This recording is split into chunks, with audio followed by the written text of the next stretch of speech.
Previously on Miss President. Why are we talking about hunger? Why is hunger so important in our country?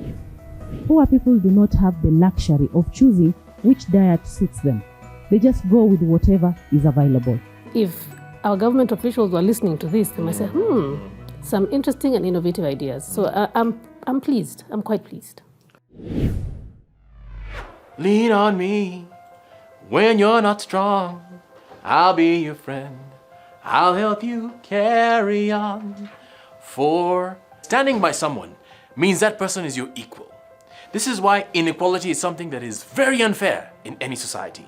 And to walk us through this delicate subject matter today are women who are very knowledgeable and empathetic. In today's episode, the contestants will go out on a field trip and see how inequality impacts our society. After the trip, the contestants will be given tasks, various challenges, and problem-solving activities. They will respond through written and individual presentations before judges Zippy, Jerry, and Michael. And now the contestants are presenting as individuals, no more hiding within the comfort of a group. The result, we'll never know until we all know.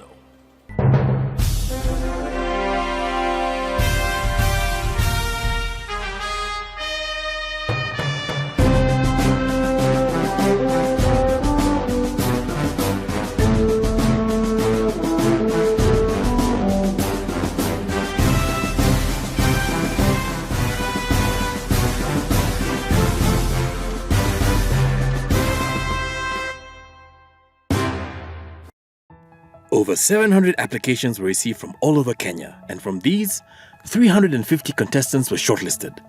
After a series of auditions, over 50 women were selected, and they will now battle it out at the Academy for the coveted title of Miss President. In the race to be elected Miss President, we have the following contestants.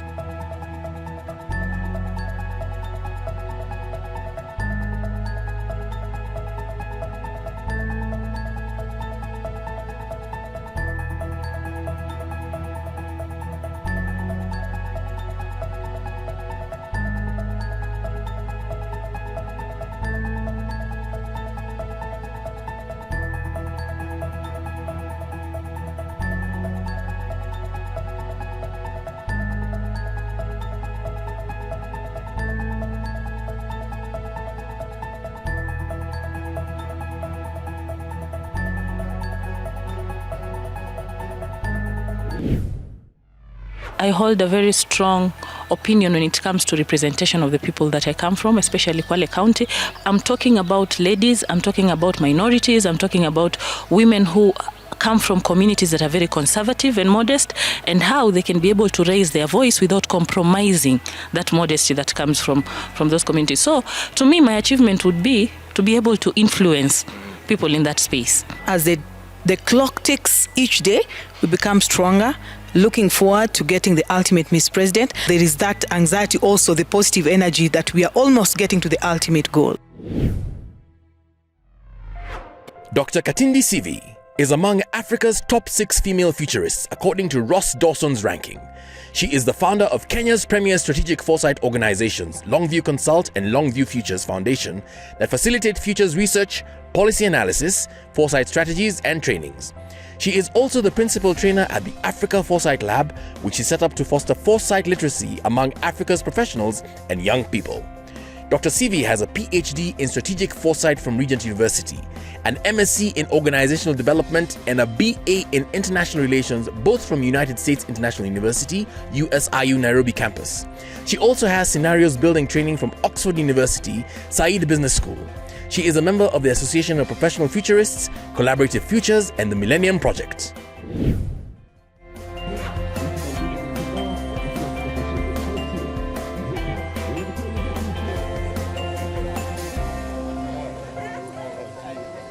We're expecting you to tackle one of the biggest challenges in our country, and that is inequality. I want to introduce to you a gentleman called George Owira, and he's going to be helping us with the tour that we're going to be taking. How we can bridge the gap of inequality. I think this is something that SHOPCO has worked on for a very long time.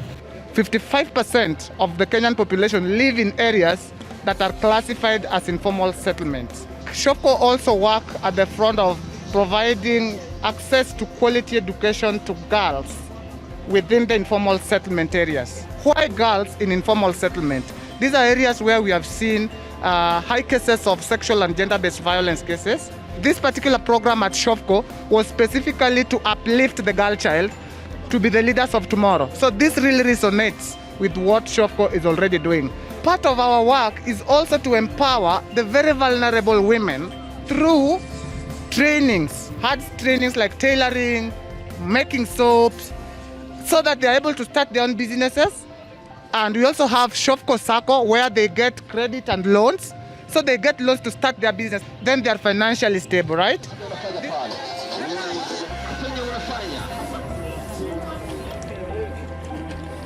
So this is the Kibera informal settlement, which is the largest urban slum in Africa, with no drainage system.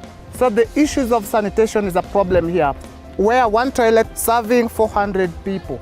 That is what now Shofco comes in under the water sanitation and hygiene program to supply clean and safe water through a local innovation. It's called aerial water piping. The source of this water, there's a borehole at the Shofco headquarters, and when the borehole is sunk, the water is treated at a treatment plant to remove the excessive salts so that the water meets the required standards. The water is pumped to an overhead tank there. That tank occurs at the highest point. When you take water to the highest point, how does it flow back? By gravity, to save on the coast. The access of that water is also automated. So it is like an ATM card. A household member can come to draw a 20-liter jerry can. So there, it is automated like an ATM. They just swipe and water just comes out. So you do not need an attendant. Why do we do this? Majority of the people here live below $2 per day. So they go to work early, they come late at night. But even that late at night, with the solar, with the lighting, with the water, and with the system, you just draw your token or your ATM, swipe, get water, walk to your house.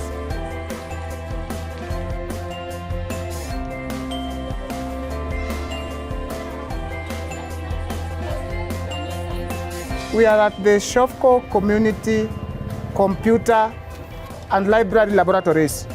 So basically what we do here, we are training community members, those who want these skills like computer literacy, providing them with affordable computer literacy.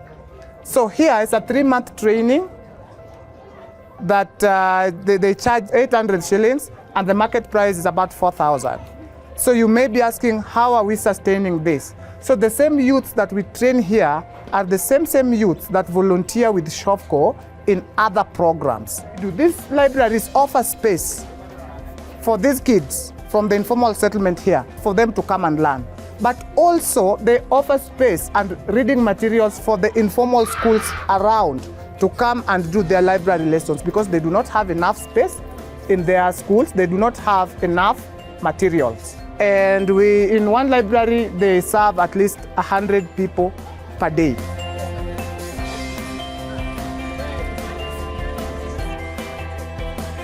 So here we are at the Shofco Women Empowerment Program, where we basically have vulnerable ladies and young and teenage moms and train them on this. They're also very good at making soaps for washing hands, which was very critical during the COVID-19 pandemic.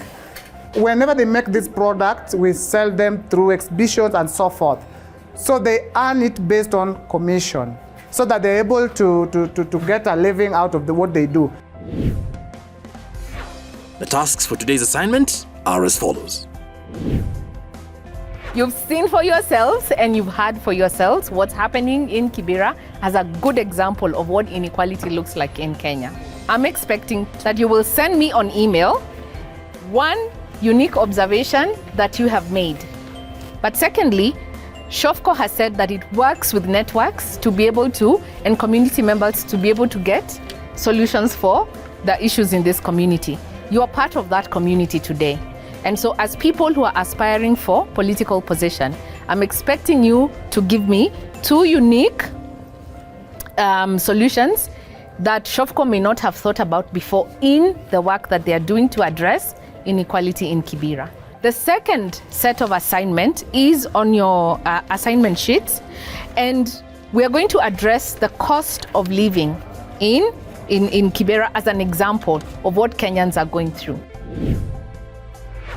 And now, let us have a look at the key highlights from the topic of this week's episode.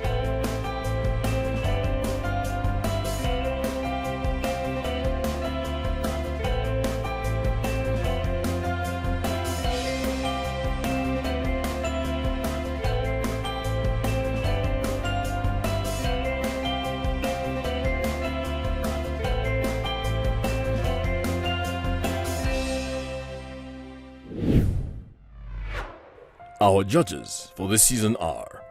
My name is Dr. Zippy Okoth. I am a lecturer at KCA University, a gender consultant, an award-winning filmmaker, and founding director of the Lake International Pan-African Film Festival.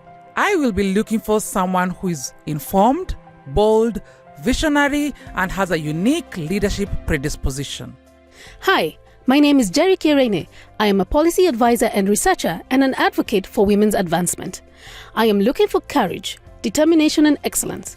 I will be kind but firm, as I feel at the Academy there is no room for mediocrity.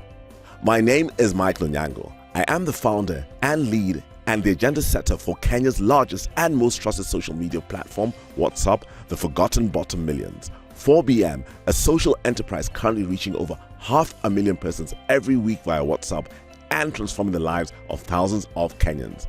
I will be looking for audacious, bold, and daring leaders.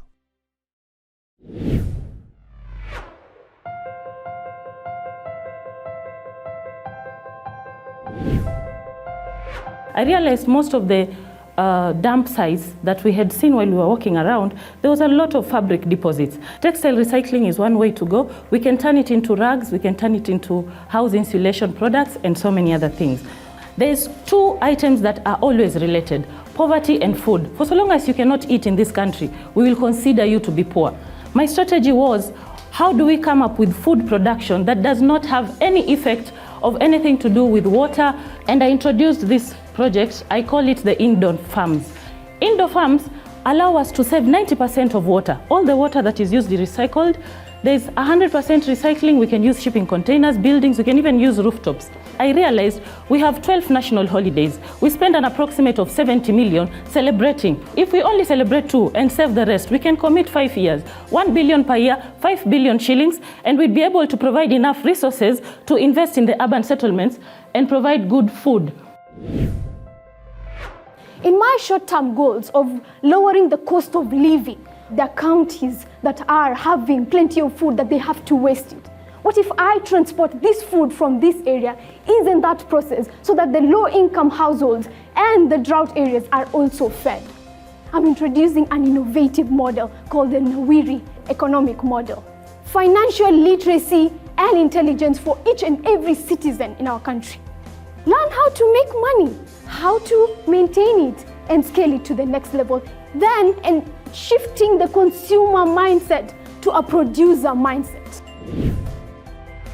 From Meru, you find that we add problems, and these problems are the problems of putting food in our table. In my government, I want to give a tax relief for the low-income earners. This will help them as an immediate solution to put food on their table. Also, we leverage on the budgeted corruption. We have a lot of stalled projects that we are still pumping money that will not give us an outcome. Then we subsidize on the basic products and also address inter-county levy on food products and make sure that we standardize it, and also budget on allocation of food subsidies.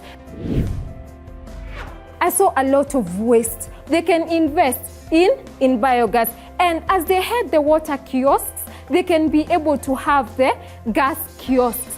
To reduce the cost of living, I will invest in idle land, where we have land owners allowing people to be able to use the land in exchange for share of the crop produce. Why are we importing wheat? And we have a lot of cassava. We can actually be able to process this cassava and make flour. And then when we are able to produce a lot of food, then we end up having an issue of so much food that goes to waste. We need to start being able to preserve these foods, especially the perishable foods such as vegetables.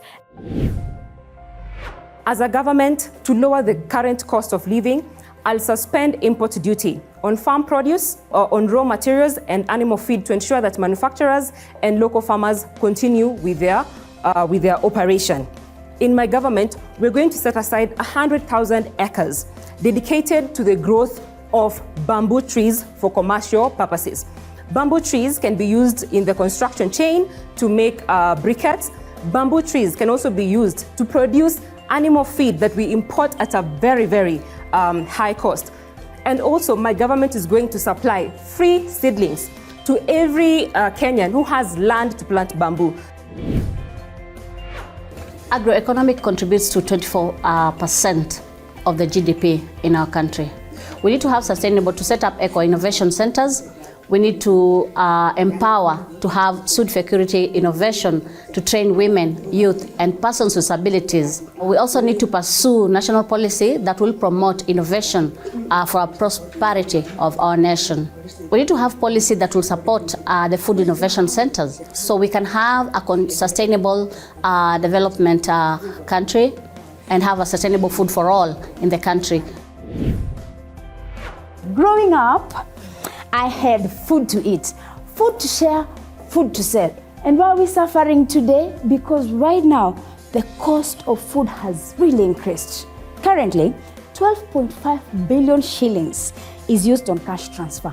If I take the 12.5 billion and make cost of production low, improve seed quality, we will increase the earning per acre. When looking at imports, we will work on technology, planning, and land policies so that we are able to reduce food imports. Currently, it stands at 16.5 billion, according to Biz Daily.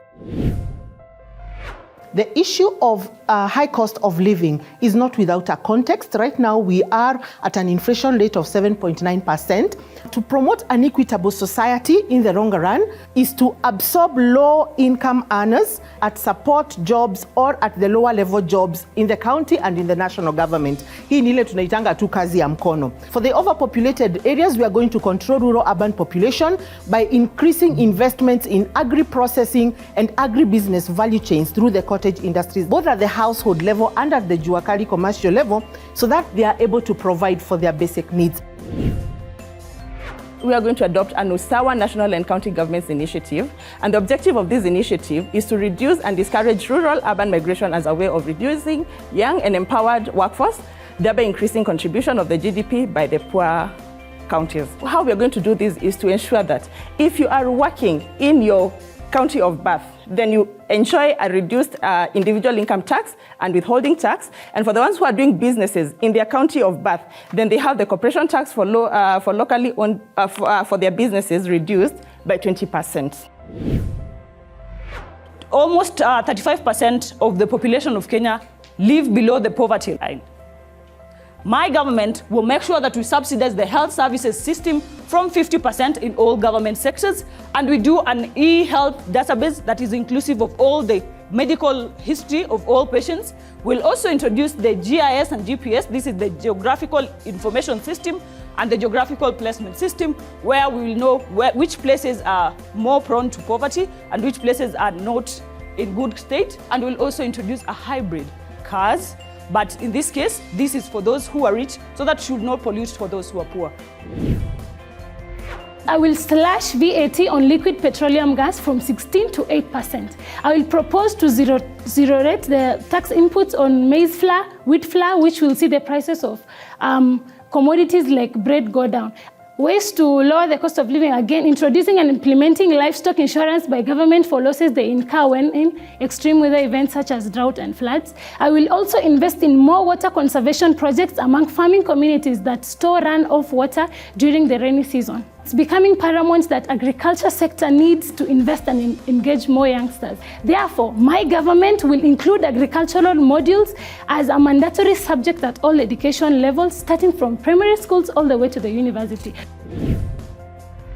We need to increase our productive capacity as a country. So we're looking at agriculture as a source of putting food on our tables, as a source of employment, and also as a source of income to our households.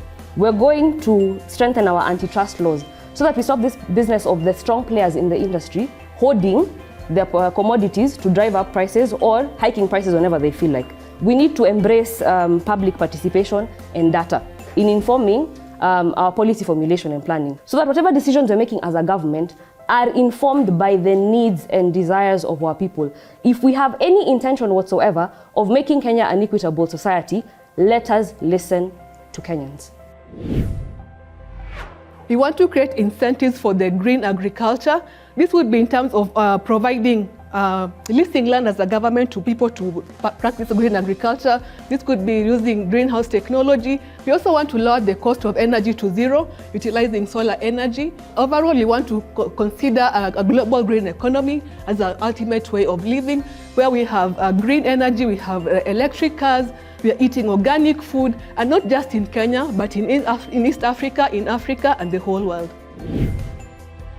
At times, Kenyan embarked on family planning campaigns. We have gains undocumented when we actually sorted ourselves on family planning. We have data that is showing us that male vasectomy was at 0.12 as compared to the female bilateral tubal ligation. Yet it is the male who make decisions at the table. I looked at our budget.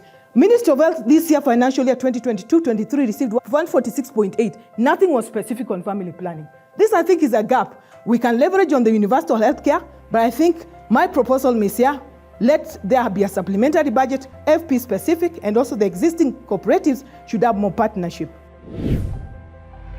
We have over 8.9 million people live in extreme poverty today. Let us embrace virtual tourism in the context of COVID-19.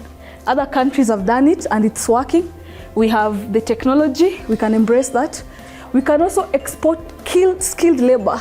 It will solve unemployment while boosting our foreign exchange and strengthening the shilling. Taxation reforms tax the rich more, it can work. Employment and manufacture and food production, and debt reforms. Let us audit our public debt register and alternative loans to Eurobond syndicate loans. My hashtag government will focus on answering the lowering costs for living for Kenyans using the cost-based approach. So my immediate interventions would be to cut down on unnecessary expenditure for government. I'll subsidize rent because household expenditures goes to food, rent, and clothing. We'll also touch on the levies on imported clothing and the domestic manufactured ones as well. With every 10 shillings that we make as a country, I'll allocate at least 1 shilling and 50 cents to domestic and foreign reserves, and that we will put Kenya on the launchpad to becoming a global lender. Do you know that 0.1% population of Kenya own more wealth than 99.9% of Kenyans? So the solution here is, first of all, to declare inequity a national disaster. The other thing will be to review regional revenue allocation formula. How about taxing the wealthy, those who have offshore accounts? There's money there. Cut government spending and redistribute wealth, and establish wealth redistributive policies which will ensure that more Kenyans have money, strengthen the fight against corruption, and increase incomes for Kenyan, which is actually the biggest issue.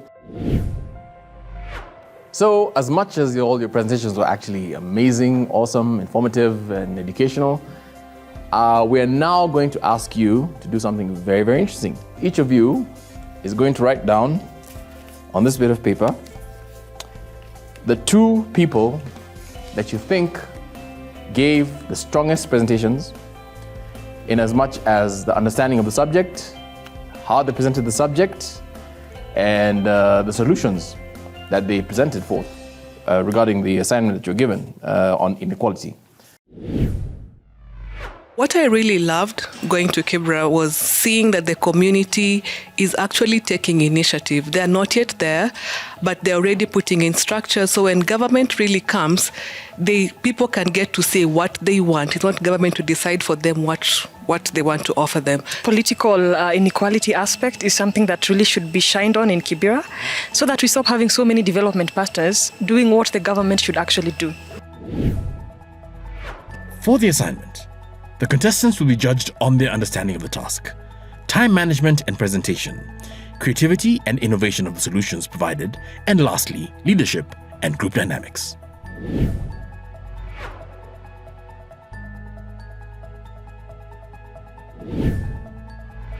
Yesterday we had an assignment that was given to the candidates that dealt with the slum situation here in Kenya.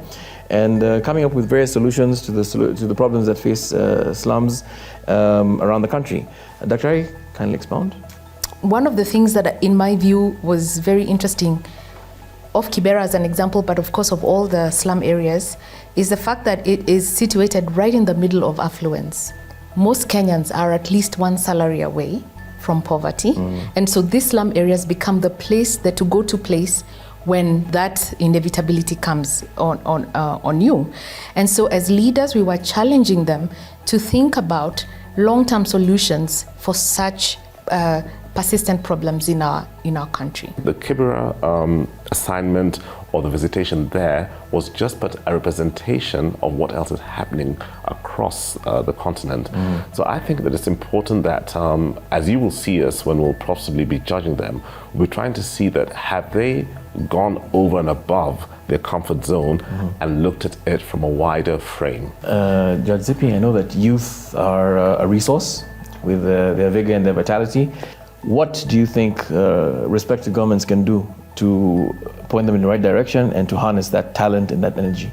Looking at the scope and the change of mindset of the new generation of youth, it will be important for the government maybe to also think of short courses, in fact very short, like even 3-month or 6-month courses for the youth, and teach them on easy basic skills. Like entrepreneurship is something that's not really taught across many fields. Some of the contestants talked about ways of curbing rural-urban migration. I thought that was a very good point, because all talented and educated people leave the countryside to come and look for better pastures.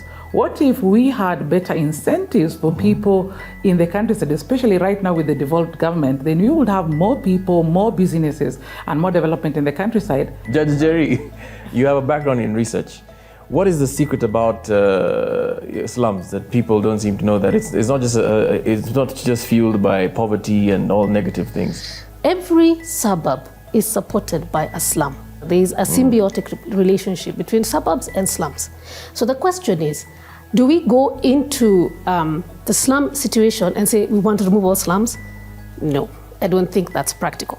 If we enabled slum dwellers to be able to become more financially capable through, of course, training, providing them entrepreneurship and other opportunities, then slowly and surely we will move them out of the slum situation. It is the only way the government can achieve payment of minimum wage. Dr. as a futurist, what do you predict? I think one of the concepts that was very interesting in class is for the students to be able to make a clear difference between poverty and inequality. But the reason why inequality is so important, particularly for the students, and I think it came out in the presentations when a lot of them acknowledged that they had never been in a slum before, is the need to build empathy and be able to make policies that then bring justice to the country. And that's a very important point in discussing, and for them to visit so that they can see what difference does to people. The tasks for today's assignment are as follows.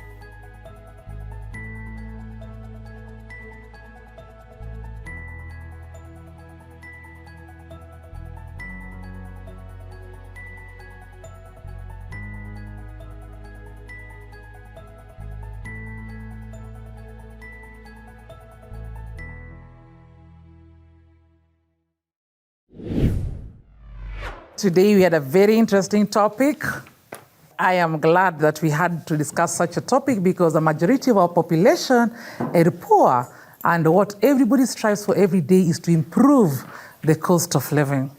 And on that note, I'd like to give our trainer to talk about your assignment. When I asked you to do an assignment on inequality and observe something very unique, all of you assumed that I was asking for something negative. Kibera is actually the place in this country that has the highest proximity to any health facility. But that's a good thing, right? Because you will get treatment. There's a 24-hour economy. There's social networks that are pretty strong and very effective. And despite the circumstances that you saw in Kibera, you saw children smiling. There was warmth. Some of the ideas that we had sounded like recently launched manifestos. We're not asking you to regurgitate other people's ideas. We are asking you as young people with your own experiences and with your own view of life to think about unique things that you bring to the table. Some of you had too many ideas. And so because of that, a lot of you ended up treating the symptom rather than giving us core solutions that then have ripple effects. Now, some of the slides were horrible. They had too much information. Information was scattered everywhere. In terms of presentation, remember that you're a leader. You're almost supposed to be more than human, right? And so you are expected to be excellent in everything you do. One very interesting presentation that all of you can borrow a leaf from is Kibera's presentation. It was short, precise, to the point, colorful. It was so easy to follow through. Now, some of you talked about very high-cost government projects. So on one hand, you're saying the government will spend on this very high-cost projects, but you're cutting tax. So where will the money come from to implement some of these projects? You're saying that you're going to have tax brackets for rich people. The politicians are your economic barons. Do you think, for a moment, they will pay more taxes on their own businesses? Now, some solutions actually create problems. Somebody talked about a cash transfer. Who are given cash transfers? The older people who are not working and don't have a source of income. So what does that do to them? You're literally creating more inequality and discriminating those people and in fact creating an injustice for them. You must think about the practicality of your solution, and that can only come if you really dig deep and analyze your solutions and be able to see how they connect and whether they are giving real answers. Somebody said collect health data. And I said, what about data protection and data privacy? So you don't just throw answers at us because they've been written by someone else or because they sound sexy. Think about the challenge at hand and the solution you are giving. So my commendation to you is that you're doing a good job, but we are pushing you to do better. Judge Njeri will take over and give her comments on your presentations. I had a lot of you coming up with nice ideas, but nobody talked about piloting. How do you test your ideas? You do a pilot, and then you start considering whether it works or not. Whatever works, you scale up. When you have your own budget, your household budget, you might find that you're spending too much money on certain things that you don't need to spend. In the same way, even in public finance, there's a lot of misallocations. And nobody addressed looking at misallocations as a source of resource mobilization. Pascalina from Machakos County. So you came up in your presentation with something I thought was unique, encouraging people to live within their counties. I think what you should have looked at is saying, here's a situation where we want to incentivize our people to stay home. If somebody opens a business, can show proof of actual time spent doing that business within that county, will employ locals, and also tie it into certain conditions, like, for example, taking care of your environment or whatever, then you give them tax rebates. Jean Esperance, you talked about tax the rich more, give the poor incentives. Incentives to do what? So look at it from how do we enable them to get out of poverty and incentivize them? I don't understand how you'd be incentivizing them. Pauline Onguko, Miss President Siaya. Your presentation was innovative in the sense that you chose a topic which is interesting, it's intriguing, but it did not connect to the topic of the day. And I would have wanted you to think a little bit more innovatively about how does family planning become a development issue. Angel Boothia, #government, but with a lot of typos. If you're making me now look to try and correct the typos, then I'm not even looking at your content. You said something about subsidizing rent expenditure. From where? You know, landlords are not government. They also have their rights. Milka. Inequality is not necessarily a disaster. It's a state of being. So you cannot, it's too amorphous for you to say we declared it a national disaster. You also talked about increased minimum wage. That has already been done. Even this year, the president increased minimum wage. The question is how many people are being paid minimum wage? Bina Maseno, you talked about bamboo planting. I suspect it's because I talked about bamboo the last time, but I don't think you investigated more about bamboo. And I asked you to go and do some research. So just because I said it, and you come here and say it's not going to earn you marks, unless you prove to me you understand. Finally, my favorite presentation. Nuru Muhammad, I really liked your presentation. You came up with some ideas that for me were very practical. Introducing indoor farms. I think that is something that can be done. We just need to come up with a framework, a methodology, pilot, and see how it can be scaled up. You came out and said, we celebrate how many holidays? 12. 2 holidays is enough. Madaraka and Mashujaa Day. That is somebody who has thought through her presentation. That is very practical. She's looking and saying, these funds have been misallocated. Can we allocate them to something else more worthwhile? Those are beautiful comments, and I hope every contestant is taking all that into note. I'd like to give the chance now to Judge Michael. And I'll start off with Annabelle from Kiambu County, Miss President Kiambu. One of the things that I enjoyed most about Annabelle's presentation was that she didn't have a PowerPoint. When you're as bold as not having a PowerPoint, then you must own your conversation. But most of all, I liked your end, which I think was great when you said that we need to listen to Kenyans. The whole idea about public participation, you brought that in pretty well. But however, one of the things that I must say that you probably didn't get right was that you had too many things and you're going too fast. Ashura, you had a presentation that, first of all, spoke about the problem, and you spent so much time dwelling on the problem that you hardly left any time for what you were going to do. It is interesting that actually at the end of your presentation, you had a full minute, almost a full minute was still remaining. So you needed to have paced yourself out. Miss President Meru, Lucy, please, please, please, and I've said this, one of my pet peeves is when people cut and paste word and put it onto a PowerPoint. It shows that you've not thought through and you just put it there because it seemed to be something which was meaningful. Think it through, synthesize it, and have the key phrases out there so we know what it is that you want us to know. Asha Robber, we need to slash this budget, slash this and slash this. And then what? When you slash it, how do you fill it up? Then you're too simplistic about your understanding of economics. Again, check that out. If you're not sure, don't talk about it. Go to the areas of your strengths, all of you, and stick to that. The next Mrs. Yolo, very presidential in her approach. Your attention was on her, not on anything else. There was nothing to distract you. She had clear short-term goals and a long-term agenda. Very simple and very organized. And then also she spoke about the inter-county food programs, the shift from consumer to producer mindset. You can see how I'm able to pick key phrases, and you can see that she actually wordsmithed her words. So we're able to pick out things.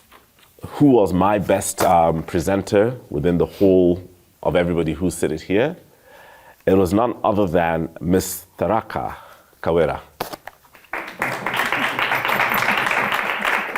Yes, she nailed it. Data was there. Slides were very concise, good color, and everything else. So people, remember now as we're going forward, this is the ultimate place that we've come to. So every little thing that you do matters. Yeah, Kawira, that was a very beautiful presentation. When you look at the use of biogas in slum settlements, imagine if that was turned into biogas, if that was turned into manure, if the things that are there were recycled. Congratulations, Kawira, because you gave us points that are very direct and can be used and applied into many slums and into many settlement areas. Frida Karani, can you tell us which cottage industry are we talking about? Because this cottage industry, it is the newest beautiful trending word in town. It means a different thing in different contexts. And also another thing, Frida, and to all the contestants in the house, let us embrace our counties and identify the issues that are in our counties, because when we talk about improving life of the poor, are the poor only in Nairobi? Juliet Oduor, the reason why I loved your presentation is because your nature of work is about creating what? Creating value addition to the cassava plant. I thought that was something very beautiful in that you brought yourself into the project. Ladies, it is time You started selling yourself and your work and looking at yourself in what I would say holistically as one of the people bringing change in different ways, because you are here because of that. Okademi Nancy, your solutions, were they really touching on the poor? GIS and GPS to know places which are more prone to poverty. Don't you already? We just felt that you were out of touch with the topic. You created your own topic and answered it. Lydia Monica, I love the fact that you talked about Kitale. Like the moment you started talking about improving lives, you said, I come from Kitale and this is what happens. You can talk about Kenya and the globe, but you must start with your county. In general, a lot of you are trying to improve lives of people with income. What about those with no jobs? Nobody talked about how to make that person without a job to improve their poor living condition. Based on all the points that have been stated, I don't think we need to even go about it again. But I would like the following to stand up and come to the front. Aisha Roba, Lucy Mwendwa, Okademi Nancy. Aisha Roba, in light of the topic today and in comparison with the other presentations, we feel it was not good enough. You may have been the best in a previous episode, but if the next you are not the best, then that is the end. And for that reason, Aisha will say goodbye. Lucy Mwendwa, you have also performed very beautifully in the previous episodes, but today we felt you were a bit weak, and we felt also your work was not very organized. Like, yes, you have got your point, but it was not very clear. The solutions were not coming out very clearly. And for that reason, we'll let you to go home also. Okademi Nancy, the most important thing for a leader is to understand the assignment. And today somehow you forgot what the assignment was. And for that reason, we will also allow you to go home.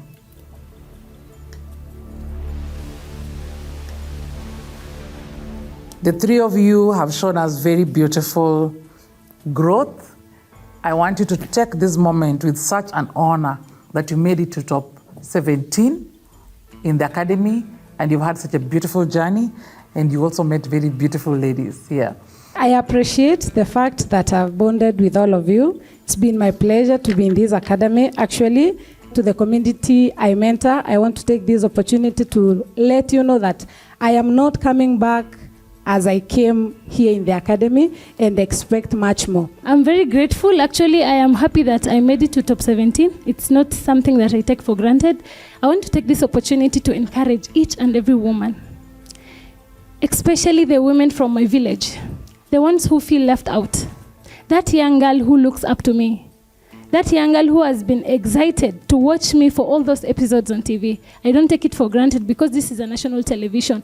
We need to see beyond winning. We need to see beyond getting that prize. There's a lot we can do together as Vice President, even the ones who had left before I have.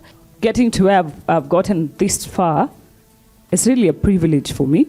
To my people from Busia County, I know you have watched me from season 1 till now. You expected the best out of me. I haven't disappointed you, but I've created an impact to the Iteso community, and I'm really proud of myself. Thank you, Aisha, Lucy, and Nancy, for your encouragement. I'd like Frida Karani to stand up. We told the contestants in the academy to choose who amongst you had the best presentation, and they chose you.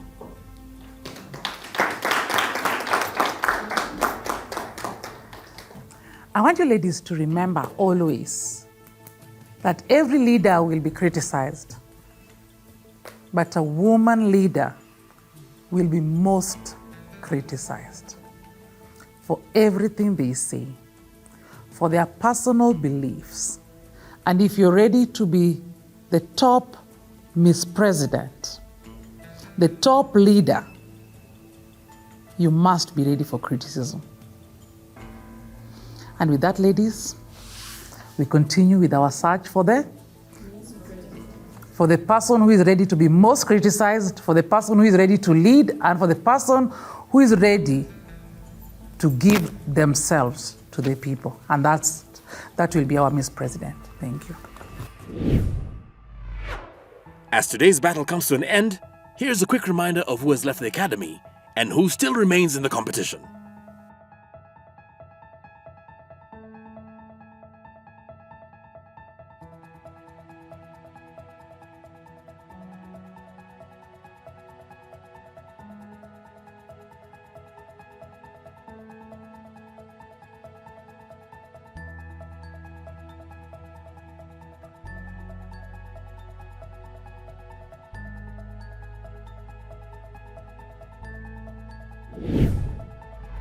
I want to take this opportunity to thank my county people, Isiolo County. I really did represent you guys well. I gave it my best, but at the end of the day, kilicho na mwanzo hakikosi mwisho. And this is a competition, and the one thing that you guys need to understand is there will always be one winner at the end of it all. But just know that I have learned a lot from this place. I'm coming to transform and change the lives of women in my county. To the Teacher Service Commission, thank you for giving me this opportunity. The wealth of knowledge that I have, I intend to cascade it to the fellow teachers and the fellow students, and also teach them on different things that we are not taught in school, in the service and in our spaces. We have a lot of things that we need to learn. Leadership is taken, leadership is not given. When I go home, this is where I feel like I'm taking new energy from one space to another. So the new energy gained from Miss President Season 2 is being channeled to various other spheres of life. As this group of women continues on the long and grueling journey that will demand their very best, we can only cheer and urge them to put their best foot forward. I challenge you now with this quote from Julia Gillard, former Prime Minister of Australia. All my life, I've believed that men and women have equal capacities and talents. Consequently, there should be equality in life's chances. Thoughts, opinions, compliments, suggestions? Tweet us on @media_focus. Find us on Facebook @MFA Media Focus on Africa, and check us out on Instagram @Media Focus on Africa. To view this episode and other episodes, including the full training session, kindly click on the link provided to access the Miss President YouTube channel. And remember to click, like, and subscribe to the only show where you never really know until you know.